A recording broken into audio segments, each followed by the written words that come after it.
Ito, trabaho natin dito sa Barcelona. Mag ano ng aso, pag-alagala. Puppy! Camera! Yan si Puppy. Puppy! Dito, tingin sa camera. Ayan, si Puppy. Tara na.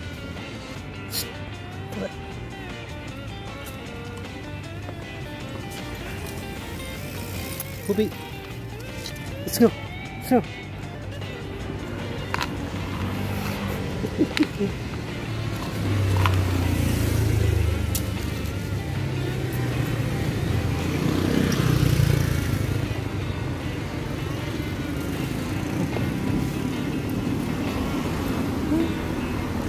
Ayan, baihi-ihi. Tara na. Maglakad-lakad ka muna. Ha?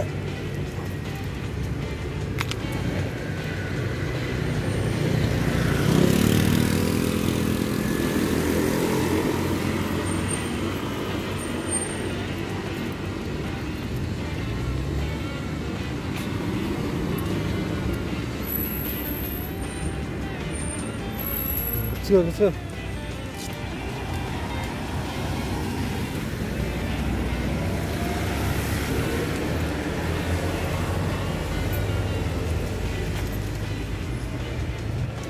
Lakad-lakad ka muna.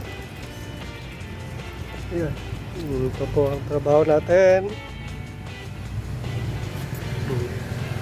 Nakakakad ng aso. Pangatong ihi na yan.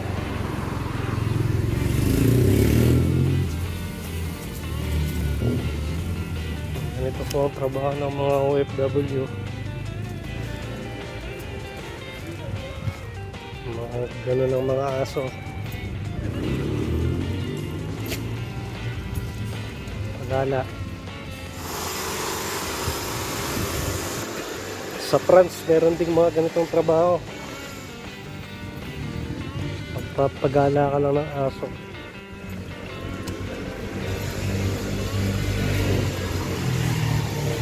Ito po ang buhay katulong.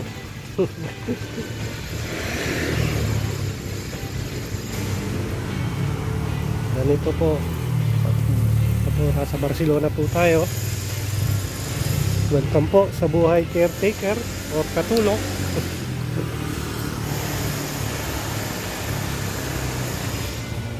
Dito po tayo sa Barcelona, Espanya.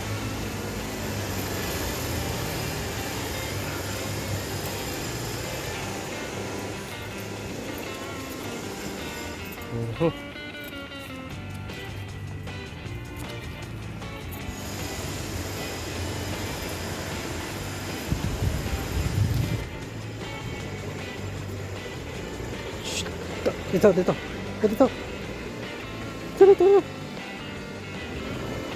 Ay. Dito na. Ano?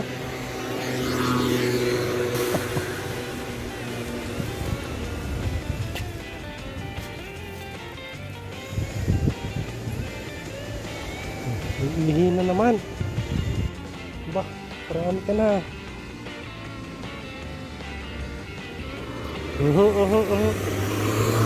Yan.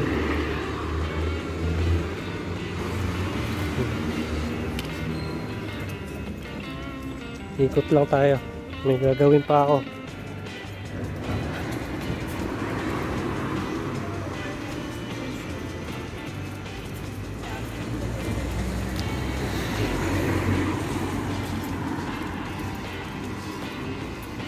Yan, sige.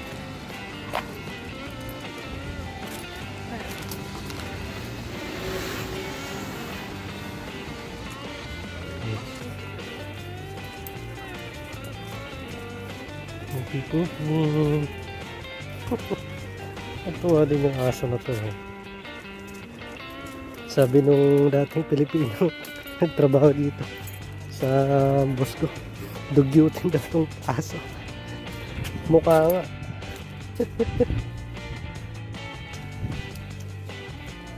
Dugyutin. Pupi. Dugutin ka daw.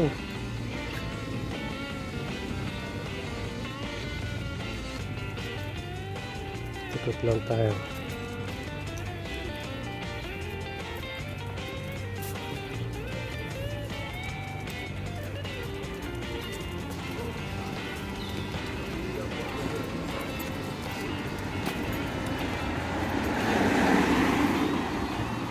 Ha?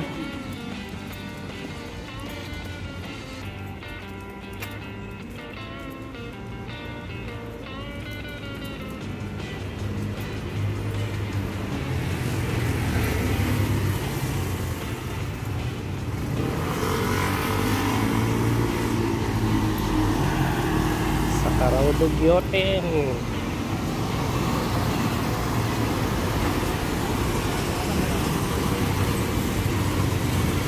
Punta tayo sa Barcelona.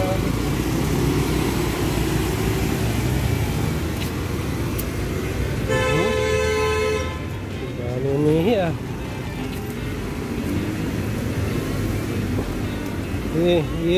Para hindi ko umihi sa bahay.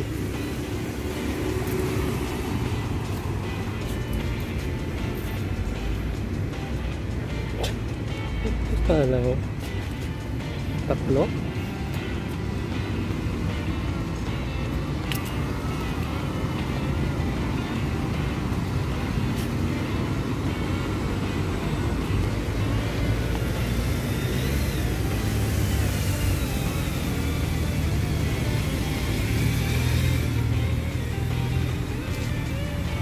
Bali aso to ng ng kapatid ng boss ko, hindi ito aso niya.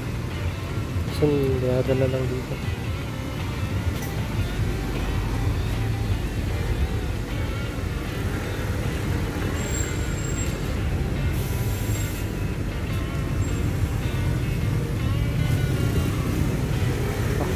Sunod ng ihi mo ha. Punta ng Barcelona. Yan po mga taxi dito. Red, dilaw at saka black, yellow and black. Sa Madrid iba naman, puti na may stripe na green. So iba-ibang kulay ng taxi sa iba-ibang lugar sa Spain. Iba-iba yung kulay, color coding, may code.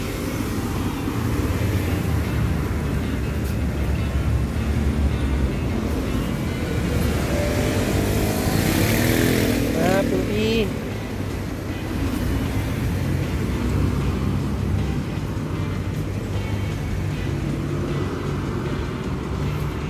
Hindi tayo lumayo.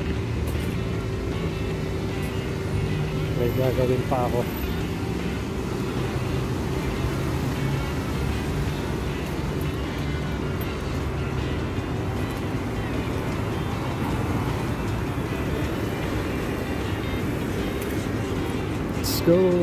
Let's go.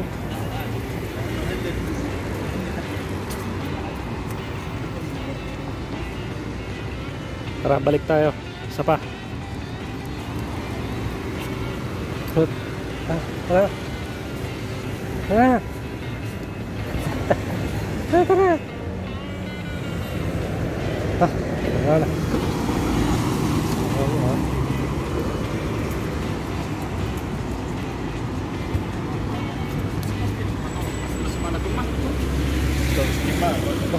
Dami ng inihian.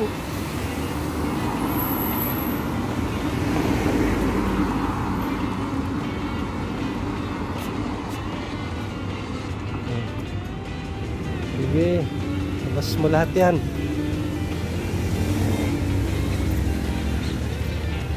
May sakit yata sa pantog to. Ito po ay first time ko mag ganito, ng aso.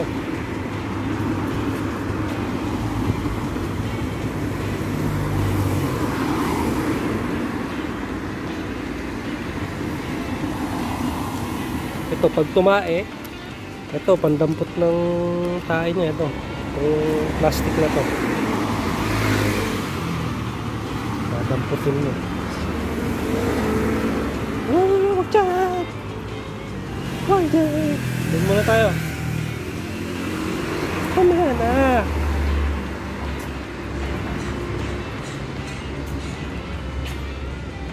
Pasok na?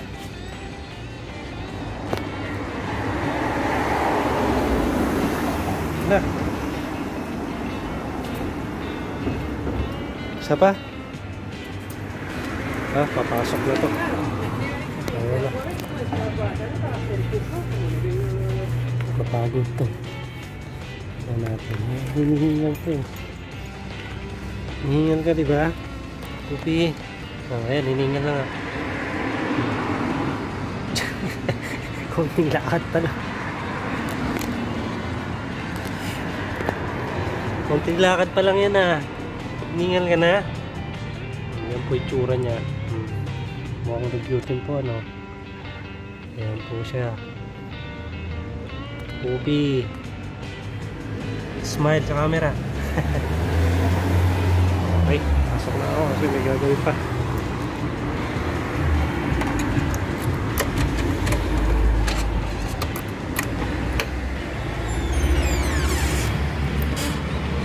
Pasok pa siya.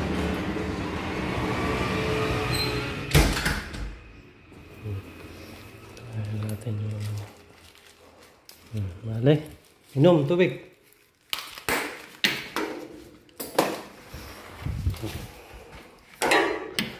Hindi naman tumae. Ayun, tubig ko. Pupi. Tubig. Sige na, mag-inom ka na. Magliligpit pa ako. Ayaw. Ito, nag-prepare sana ako ng salmon. Pan-seared salmon sa boss ko. So, lumabas sila, hindi sila kumain. So, ligpit ko muna to. Ako na magluluto na lang ako ng sarili kong pagkain. Ito, adobo. So, okay. Kain muna ako. Bago tapusin ang lahat ng trabaho. Yan, ito po yung kusina. Simple lang eh. Mag-isa lang kasi nakatira dito. Yung boss ko na yun. So, ayan, maliit lang. Maliit lang po ang bahay. Yan. Ito, kwarto, kusina. Ay, kusina. Banyo. Ito naman yan. Sala. Ito, poker table. Mga kaibigan niya, pupunta dito. Ayan. Kaya minsan nagpa-party sila dito. Minsan, sa isang, sabi niya, bihira lang naman. Pero may extra bayad yun. Pagka sinerbisyo ko silang gabi, hanggang madaling araw, may bayad na yun iba. Ayan. Yung TV niya, workstation niya. Ano pala siya? Parang nagde-design ng mga bahay. Hindi ko alam, baka arkitekto. Eto. Nakita ko sa monitor niya. Ayan, laki ng TV. Ayan, C siya. Sa Arabic. Ayan, laki na CPU.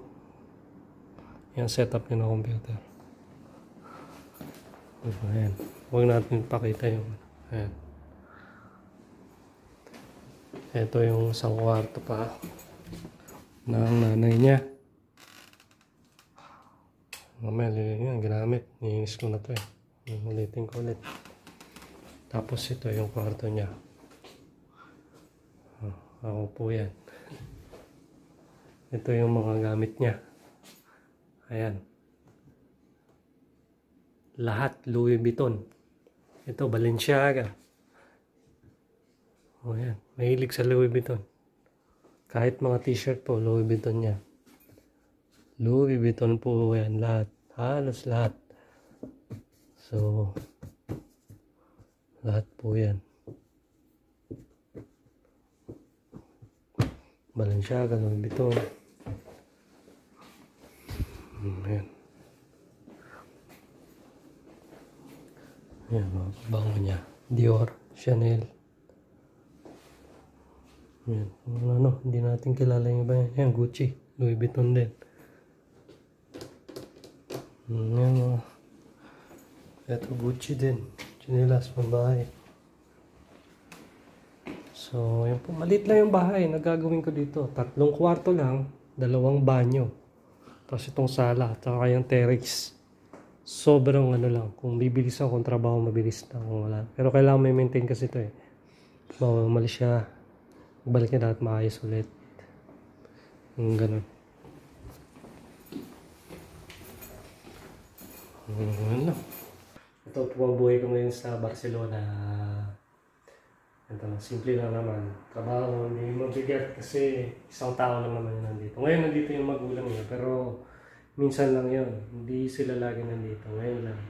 So all the time, mag-isa lang talaga siya dito. Saka minsan nagta-travel din siya. Sa ibang bansa. So ako lang din dito. Minsan, oo, oras ko.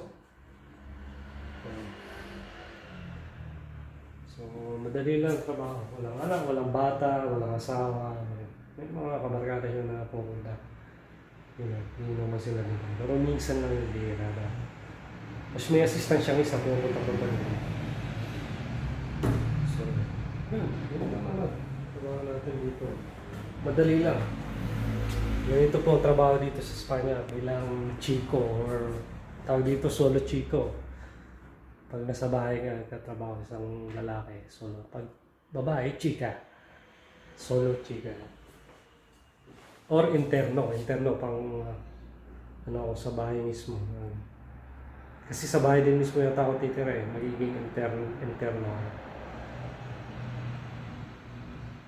Ang interna, babae. Pag externa, sa labas ka nakatira. Externo, pero sa labas. Hindi ka nakatira mismo yung bahay ng sa labas ka. Nagre-renta ka ng kwarto. Pero pag nakatira ka mismo sa bahay or may separate na kwarto para sa iyo, interno ta. So mas maganda hindi ka magbabayad ng kwarto o bahay. Ang oras lang doon titingnan mo kasi medyo sobra yan sa oras, di ba 8 oras na or 9 hours. Pero ito mukha namang magbibigay naman to kung siguro magsobra ako sa oras. Sabi niya naman may extra bonus naman pagka nagsobra-sobra ako sa oras ng trabaho dito sa kanya. Lalo pag yun nga may party. So yun lang. Wala namang masyadong komplikadong trabaho. Wala naman. May isa lang siyang kapatid na sabi ng Pilipino medyo iba daw yung may vibe, negative vibe siya. Hindi siya maganda. Parang hindi maganda ako dahil. Nagpunta na kami sa beses. Medyo naramdaman ko medyo iba nga yung vibe niya, negative. So okay lang, di naman ako sa kanila magtatrabaho. Sa kanya naman. Okay naman to. So walang problema kung gano'n. Minsan lang pupunta kami doon pag may kainan. Yun, tumutulong ako doon. Sa kusina, maghugas, so magtulong talaga. Kaya mahirap din maging katulong kung isipin ko. Lalo na yung iba, naisip ko yung mga ngayon lang kasi ako naka-experience ng ganito eh. Naisip ko yung ibang nasa Middle East, mababa pa sahod tapos binubugbog pa ng mga amo nila. Nakakalungkot lang. Ito trabaho parang, ano ba, hindi naman wala pero siyempre, hindi natin alam kung anong klaseng pagtrato gagawin nila. Pero pagka hindi naman maganda trato nila sa akin, pwede naman ma-exit, paalam ako sa akin. Hindi ko kailangan makipag-ganon sa akin. Ganun lang, marami namang matitinong dyan na boss, wala mo na kaya kang itrato ng maayos kung mo kailangan mag-stay sa ganyan. Ito, kain muna tayo po. Adobo. Para sa akin. Kasi free food po tayo dito. Bahala ka kung gusto mo ba tayo para sa sarili. So, goods okay na rin. Kasi libre pagkain po. Hindi na ako mambibili. Hindi rin kasi siya madamot. Sabi niya, kain ako dyan. Yan, ako na po bumili ng mga fruits. Kailangan din sa bahay. So, trabaho ko po yun. Mga kailangan sa bahay, kailangan maintain ko, sabon, lahat. Tandaba, mamalansya, lahat. So, katulong talaga. Hindi katulad sa Ibiza noon na dinis lang ako.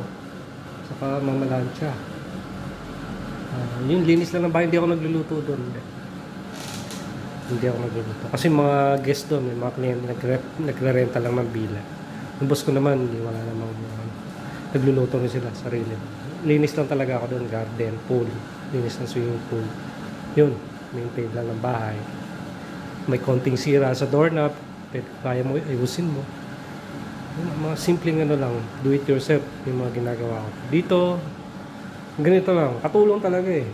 Maglaba, magluto, mamalansya, magsikaso, magbigay ng pagkain, magtimpla ng kape. Yun, first time ko to. Hindi ko pa to nagagawa. So, first time, kaya naano lang ako, naisip ko bang mahirap din pala yung mga katulong sa bahay. Yung mga nagtatrabaho. Kain po tayo. Yun nga, mahirap ang trabaho sa bahay pala. Hindi pala siya ganun kadali.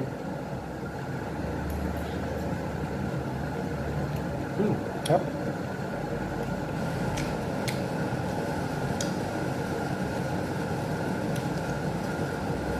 Ano tayong kanin? Patata.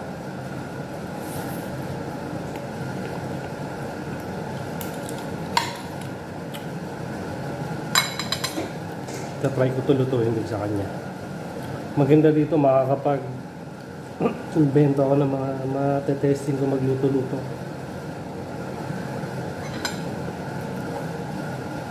Kasi dalawa lang kami kakain eh.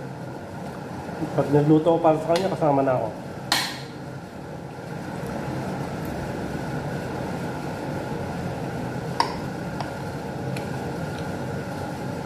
Daming fruits dito. Okay na yan.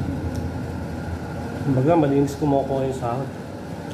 Walang bawas sa pagkain, walang bawas sa tirahan. Transportation, wala rin problema. Ngayon nakatira ako sa hotel. So kung mag-taxi man ako, papauwi. Sabi nila, kolektahin ko lang yung resibo, mabayaran nila.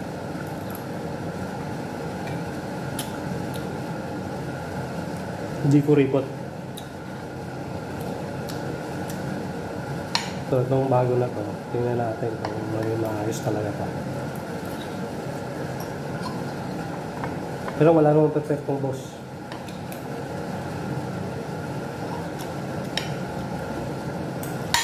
Kasi importante, mabait, yung tama, yung hindi madali yung sahod, yun. Ayan. Kasi nung in-interview ako, tinanong ako, sabi ng assistant, tinanong ako, what makes you happy? Sabi sa akin, sa interview. Doon sa Ibiza, nagpunta rin ako. Yung sagot ko, sabi ko,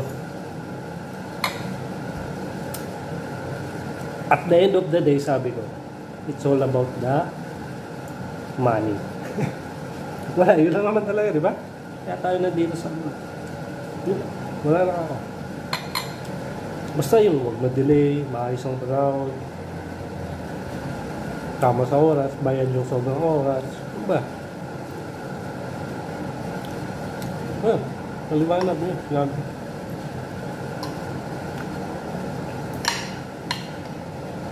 Siyempre, kailangan ko yun kasi pang-suporta sa pamilya. Kung hindi naman sa akin, hindi para sa akin. Para sa mga anak ko, pamilya ko, pagbihin ako. Kung may sobrang konti, akin. Yun.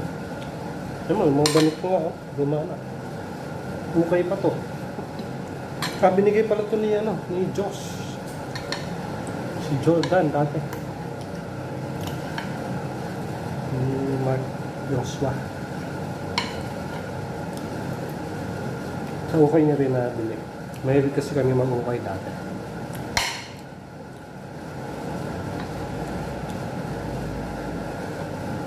Oh, may trabaho pa ako.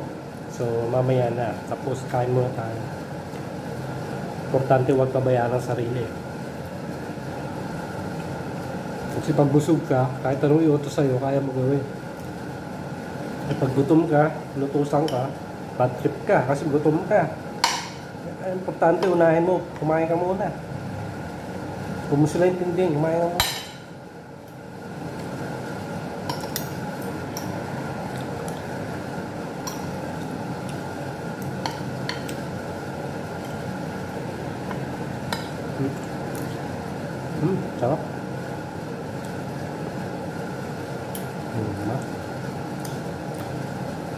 Lumabas sila eh, kumain sila eh.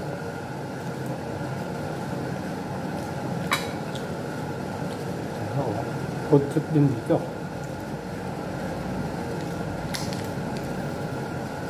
Ito naman, kung ayaw na nila sa akin, di ba? Hanap tayo ba? Balik ako dun sa Ibiza. Yung pinanggalingan ko, welcome naman ako dun. Sabi ni sir, ni Senyor Manuel. Yun nga lang. Yun.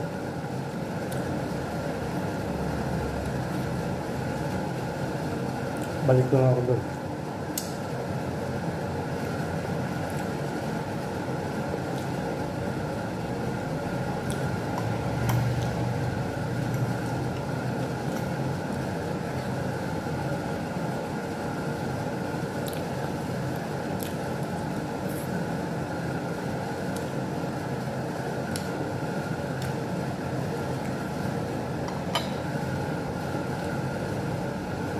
Ako ko yung pang ako, may problema to.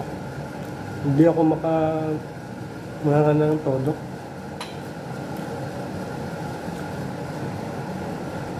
Nag-ano siya, lalakjo minsan. Minsan nagbalang masakit siya dito.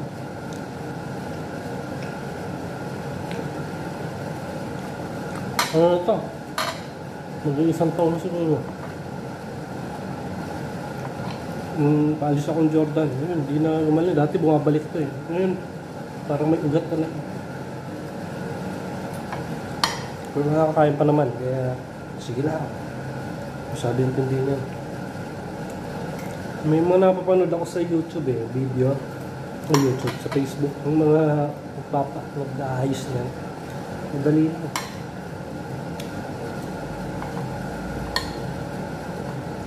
Minsan pag ganito, matake ko, hindi talaga ako makakain. Masakit, hindi ko maibig. Ang ginagawa ko, kinakain ko, nagbe-blender ako ng mga fruits.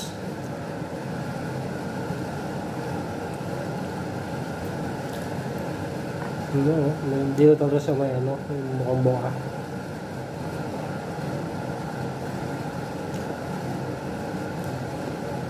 Dati kasi gumagaling ito eh. Mga 2 gabi lang, banaw ito pagising ko, okay na. Ito hindi na bumalik. Iniisip ko kasi may kulang na rin sa ngipin ko, sa baga.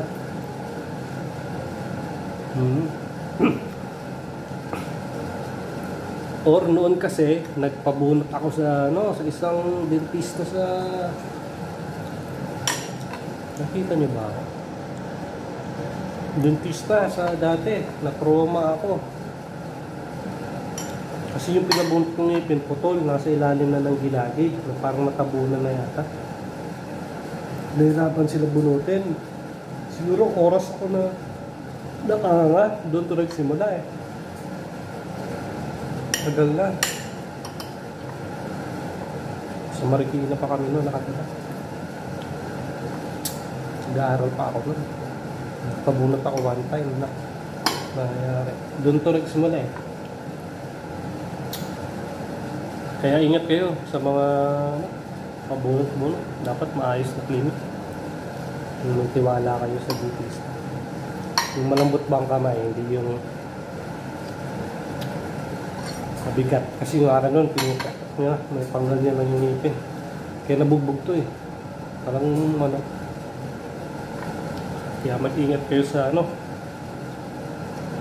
sa mga anak ko, mag-ingat kayo sa mga dentista na hindi maayos.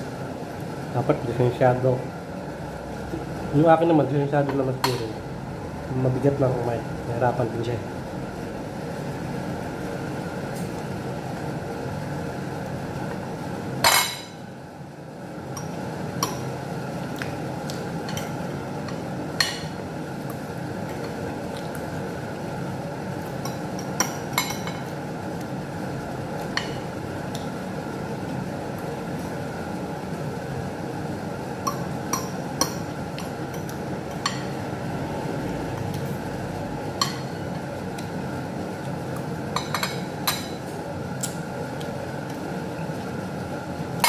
So, swerte na rin itong trabaho na ito. Hindi mo, libre pagkain. Mas ngayon, naka-hotel pa ako. 1 week. Yung halaga nun, alam niyo magkano? Di ba baba 50,000 peso? 6 nights ako dun eh. Kasi ang per night dun 100 plus 180 yata. Nasa mga yun. 6 nights ako dun. Biro mo yun. Yung asas pa siya ng gano'n. Kalaki. Pero ngayon, baka lumipat daw kami dun sa bahay niya noon. Baka daw dun muna ako titira. Kasama daw muna, pansamantala. Akala ko nga, separate. May separate akong titira. Yung kasi unang sabi niya sa akin.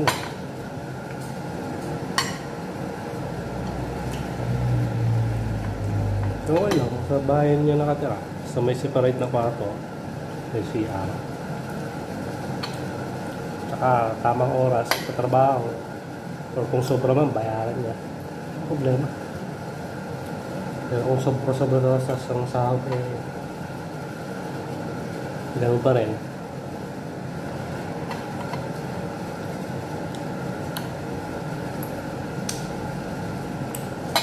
Ay, sob na.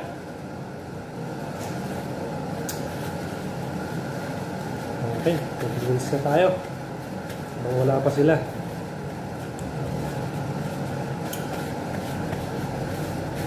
Buwang buhay, katulong, caretaker, chico, solo chico, interno. Yan ang tawag dito sa Espanya. Pag babae, chika, solo chika, interna. Nasa bahay ka na kadama, externa, pag sa labas. Pag mag-asawa naman, matrimonyo. Yung mga tawag dito. Ang Pilipino po dito in demand. Lalo sa mga Espanyol. Kasi parang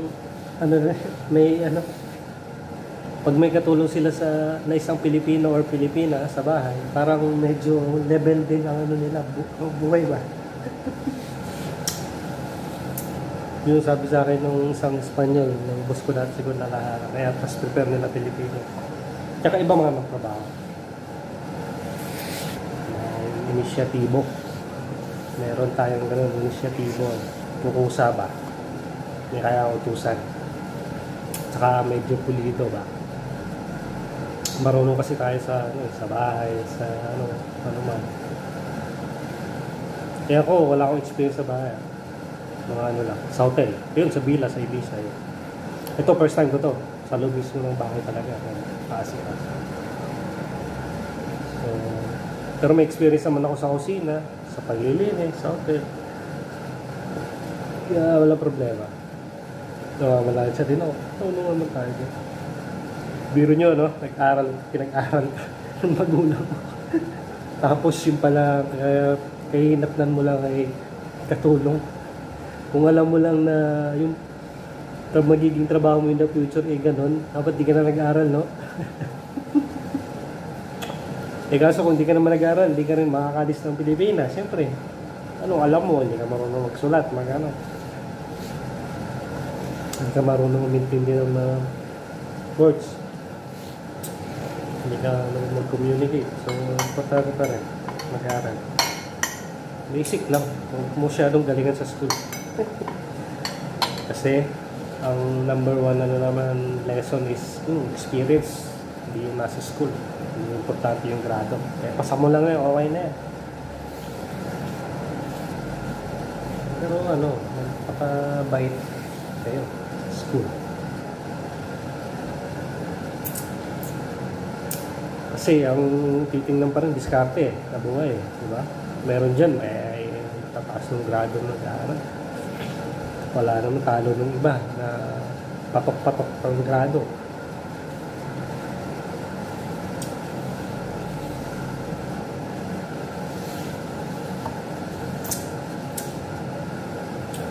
So, ayun. Konting sharing lang sa dito nangyayari. So, yun lang. Salamat po sa panonood. Next time naman, kung ano naman ang naipakita ko sa inyo. Okay, thank you po. Subscribe po kayo sa aking munting channel.